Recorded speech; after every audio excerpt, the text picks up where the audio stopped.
сэдэв бол турш замын хөдөлгөөн. За тууштай замнаар ямар тээврийн хэрэгсэл явахыг хориглох вэ? Цагт 40 км-с илүү хурдталдаггүй болон трактор өөрөө автомашин механизм явахыг хориглох нэ. Явган зорчигч, мопед, ундаг дугуй, ердийн хөсөг, жолоодлон дадлага хийж буй машин явахыг мөн хориглох нь.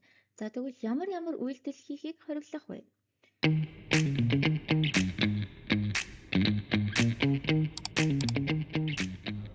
Та манай сургалтын талаарх илүү дэлгэрэнгүй мэдээллийг бага тайлбар хэсгээс аваарай.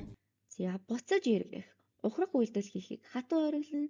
Бүх чинь 3.5 тонноос их ачааны автомашин зөвшөөрөгдсөн хамгийн баруун гартлын 1 болон 2 дугаар игнэнээс бусад игнэгээр явахыг хориглох нэ. За бид нар энэ хурд авах игнэнээс туйс зам руу нэгдэж орохдоо хажуудаа явж байгаа буюу энэ игнэний автомашинуудад зам тавьж өгөөд өөрөө 2 дугаар байранд орох нь тийм үү? За туйс замд мэдээж хэрэг ямар нэгэн байдлаар зайлшгүй зогсолт хийх тохиолдол гарч л тараа. Тэр үед бид нар ямар арга хэмжээ авах вэ? За анхааруулга дахин хэрэглэн зорчих хэсгийн дээр чөлөөлөх нь байна. За ослын тэмдэг тий осол гарлаа гэж бодоход бид ослын тэмдгийг осол гарснаас нааш 50 м газар тавих нэ. За бид нөр өөр зогсолт хийх боломжтой газрууд гэх юм бол за паркинг буюу зогсоол амрах газар гэсэн юм хоёр тэмдэглэгээ бүхий газар л бид нэр зогсолт хийж болох нэ. За нэмэлтээр ямар тээврийн хэрэгсэл ямар хурдтай явбал дээрэ гэсэн мэдээллийг та бүгдэнд өгье.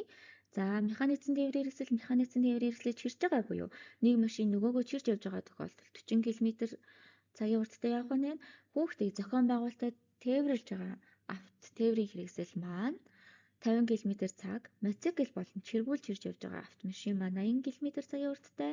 За хүн тээвэрлж байгаа троллейбус болон автобус маань 80 км цагийн хурдтай. За эдгээр заалтуудаас бусад тээврийн хэрэгсэл маань бүгдээрээ 100 км цагийн хурдтай явахад болох нэ.